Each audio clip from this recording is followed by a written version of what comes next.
Besties, it is time. After I finish Case File Compendium Volume 8, I only have one question. How are we supposed to wait for the new volume to be released? Welcome back. Today, it is an important day in our channel because if you have been following me, you know that I am a Case File Compendium lover. I mean, you can see it clearly here. Finally, we're gonna be talking about Case File Compendium Volume 8. Case File Compendium Volume 8 was officially released on May 12. I wanted to leave some time to, first of all, settle my emotions and thoughts, and also give you some time for all of you case file lovers to catch up with this new volume. I think now it is a good time for us to sit and discuss everything that this volume covers. So, you know what you have to do now. Grab your drink, get comfy, and let's get into our Case File Compendium therapy group session.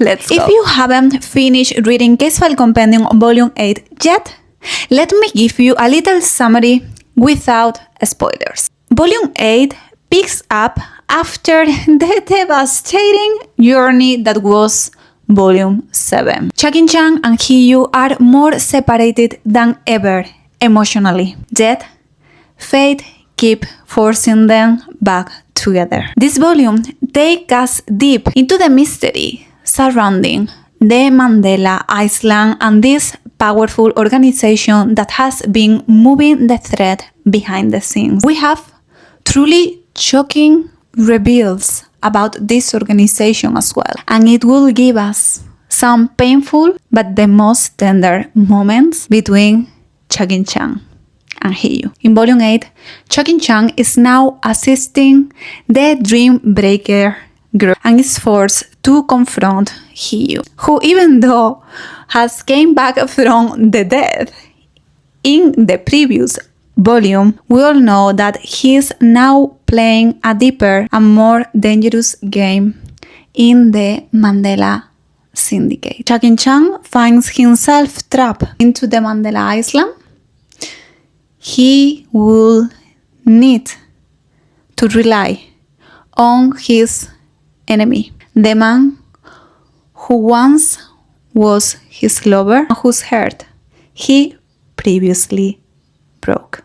I think that says a lot, but now yes, let's gonna talk about everything that happened in Case File Compendium Volume 8. So this is your time. If you haven't read it yet, please save this video and come back to watch it later because we're entering the big spoiler zone. Besties, I'm gonna ask you already beforehand to please bear with me because every time that I try to talk about Case File Compendium, I have so many things to say that my mind is a mess. Even though we're gonna be covering all the different things that happened during this volume, rather than going chapter by chapter, I'm gonna point out everything that I love the most and the least about this volume and which were the moments that truly left an impact while I was reading. We obviously have to start by talking about the emotional fallout. Obviously, if you read Volume 8, you know from where we were coming, right? In Volume 7, and one of the things that I love a lot is the fact that in this volume, they don't pretend that everything that happened in Volume 7 never exists. The emotional damage between Hiyu and Qingcheng is pretty much still there. And it truly hurts my heart because Qingcheng spent a big part of this volume truly believing that he definitely has lost Hiyu. He believes that Hiyu hates him and that the betrayal that happened in Volume 7 has destroyed everything between them. Even you know I am a Hiyu supporter, I cannot blame Qingcheng, even more knowing how we ended Volume 7. Hiyu going back to his previous behavior. But obviously, even though Qingcheng truly believed that he completely lost Hiyu, he's not gonna just simply sit and let disaster come to his loved one. He decided to join the Dream Breaker to infiltrate into the Mandela Island with the idea to get all the information possible and also making sure that this time he can protect Hiyu. And obviously, this leads us to another part that I really want to point out, which is Hiyu in Volume 8. I don't know about you, but to be honest, I think this was one of my favorite Hiyu volumes. Obviously, it's not because he's suddenly mentally healthy now, and obviously it's not because he's magically fixed, but it's actually because we got to see more about the person underneath the pain, underneath the obsession, the anger, and the abandonment issues. Little Devil spent the majority of this volume trapped between what he wants and what he thinks he deserves. And that hurts, not gonna lie. This shit. Even though Volume 8 wasn't as devastating as Volume 7, and let me tell you, I am still shocked to death that I haven't cried while reading Case File Compendium Volume 8. Even though, if you actually sit and think about everything, it is truly painful, because we have these two idiots that truly believe that his loved one hated them, when it's the completely opposite. I'm so happy that Qingcheng decided to join Dream Breaker and go into the Mandela Island, because that actually gave them the time they needed to actually express their feeling. And this is one of the things that I love the most about this volume, that behind closed door, and actually, as I said in my previous short, under the blanket is when the truth is revealed, is when they are finally able to remove the mask and open their heart, or at least show their feelings by their actions and body reactions. Those intimate moments in Hiyu's bedroom were the ones in where they truly were able to be vulnerable. It was really heartbreaking actually reading Hiyu confessing that even though he was helping the Dream Breakers, even though he assumed a really risky position and dangerous role as a spy in this powerful organization, how still the police couldn't believe everything that he shared with them. And what a surprise. Again, no one trusting Hiyu. We could totally see how desperate in that sense Hiyu is for someone to believe him. Which, to be honest, on one hand, it has sense, because everything that we discover about the Mandela Syndicate and the Island wasn't easy to digest. Let's here in Volume 8, in where the sci-fi tag shines with all its power. The Island already felt dangerous, but from the moment we discovered the reality behind everything happening in the Island and actually the final goals of this organization, everything started to feel really, really scary. Because we're talking here about a group of people that are basically trying to reach immortality, but in a virtual world. I don't know, it's just mind-blown, to be honest. I felt lost at one point. I am certain that I wasn't the only one, because we've been commenting about this volume before. But I would truly love to know from you, what was the thing that shocked you the most about everything that we discovered from the Mandela Syndicate? We all know that we are here not for the Mandela Syndicate plot, not for the medical experiment. We're here for Hiyu and Qingcheng. And here I have to point out one of the best things of this volume, which were obviously the illustration inside. Oh my god, they are so good. I'm talking about being vulnerable. I think you know what I'm gonna say now.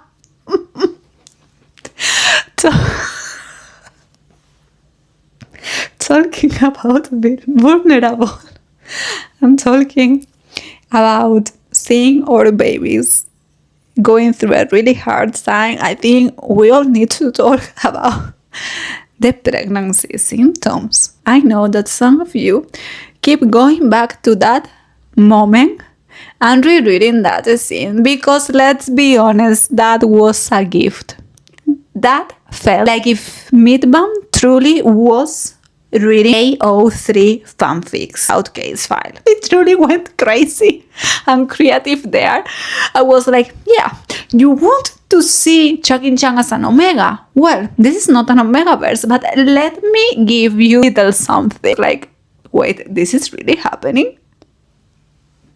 As some of you pointed out, actually, it was great to see Qingcheng in that position because, as we talked in other videos, Qingcheng used to have this traditional and close mentality about woman and men, right? It felt kind of honorable seeing him going through that. That moment was another iconic moment in the Meatbun files, basically. Other moment that I would love to point out, I felt that it was like really beautiful and meaningful actually, was the fact that we got to experience Qingcheng having a flare due to his psychological Ebola, which, to be honest, sometimes it feels unreal. He pretends that well that sometimes even make us forget the fact that yes, he also has indeed psychological Ebola. He is the first emperor. Seeing him through his flare in front of Hiyu and realizing that actually scared him the most and what hurt him the most wasn't the pain involved with this psychological Ebola flare, was actually the fact that when he went blind, he couldn't see Hiyu's face anymore. And he was so desperate. He was in so much despair. Qingcheng couldn't stop holding his little dual hand. It felt really meaningful, not only because we got to see our protector, historical Qingcheng, suffering in the open for the first time in front of Hiyu. It was also that this time the roles were reversed. We used to see Qingcheng always comforting Hiyu in this kind of moments, and this time was actually Hiyu the one trying to comfort and help Qingcheng through his flare. It was painful to see Qingcheng going through that moment, but to be honest, it was really beautiful. This is what I said before about having their feeling being exposed in actions under the blanket. I mean, I have like so many moments that I would like to point out, but I feel that we're gonna be here for hours, and I'm not joking, okay? Yeah, I'm definitely not joking with the amount of sticker notes that I put in this volume. In any case, we know which is the actual villain in Case File. And no, it's not the Mandela Syndicate, it's actually the miscommunication. Because every time that these two are about to have a meaningful conversation, something gets in the way, or one of them simply refuses to open his heart. And obviously this leads us to the huge and incredible criminal cliffhanger and the last pages of this volume. We were closer than ever to finally have Hiyu and Qingcheng confess and have a proper conversation. Oh my god, we've been waiting for this moment for 8 volumes. And what happened? The Duawen decided to call Qingcheng. Are you serious? Are you for real? We were almost there, touching that moment where they're finally gonna be honest with each other. They both knew what the other wanted to say. And I think a part of being beautiful, it was really adorable because you could totally see the anticipation in both of them. In one hand, we have Hiyu being completely a mess and really nervous and happy beyond words from the moment that Qingcheng told him that indeed he never has been with Chema, but also Qingcheng embracing his feelings with this attitude of I'm gonna say everything to him now. I don't want to regret this chance in case that something dangerous happen. And shit, and seeing Qingcheng's face smiling, that beautiful smile that felt like a goodbye. But oh my god, I think it's the first time actually we've seen Qingcheng smiling and being that happy. This is the first time. And that smile is thanks to Hiyu, thanks to actually realizing that he still has a chance with his little duo. I didn't cry during this volume. I'm gonna cry now. What the hell is this, girl? In any way, the last word from Qingcheng before going to meet with Duangwen. What are you worried about, little devil? I've been here all along. I've been here all alone. And the door closed with a gentle click. And we reach the horrible to be continued. Well, what can I tell you? After 8 volumes of Case File Compendium, and after being more than used to Meatbun's fashion, we all know that every time that we get a beautiful moment, that only means that what is coming next is gonna be hell. Feel that volume 8, it is a completely pivot. Everything is moving at high speed, and whether you like it or hate it, the sci-fi part, you have to admit that was truly unique experience. Volume 8 was the calm and understand the calm before the storm. And apart from all the information that we got here from the Mandela organization, this switch in Hiyu and Qingcheng dynamic is what makes this volume feels loud. And also because besties, we're getting closer to the end. As you all know, we're getting closer to the most devastating volume in the entire series, that it is volume 9, and the absolutely heartbreaking cover. I'm not gonna give any predictions because first of all, I was completely wrong with everything that I predicted with this volume, which, by the way, I'm super happy that I was wrong. I will do a short about it for all of us to laugh and have a good time laughing at myself, basically. I truly want to hear your thoughts. And I know we've been commenting and chatting about this volume and basically the entire series several times already. But let me tell you, I'm not getting tired of reading your thoughts. I'm definitely not getting tired of talking about Case File. And to be honest, it is my pride and joy that we have so many Case File lovers here in the channel. So please, once more, tell me in the comments, what do you think is gonna happen next? And actually, do you think that volume 9 will contain as well the ending, and volume 10 is only gonna be extras as it happened with Erha and the last 2 volumes?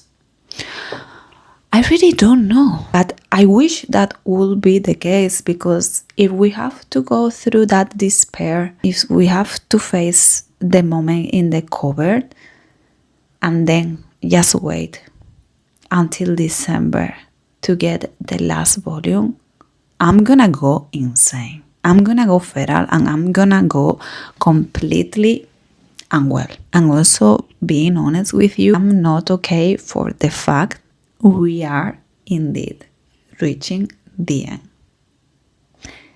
We are reaching the end, guys. I don't know how I'm gonna handle it. You have stayed with me up until now.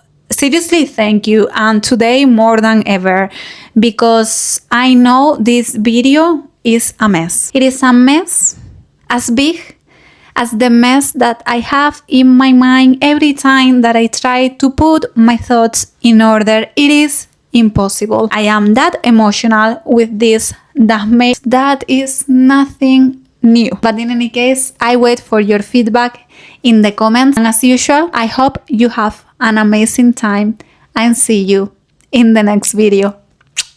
Ciao!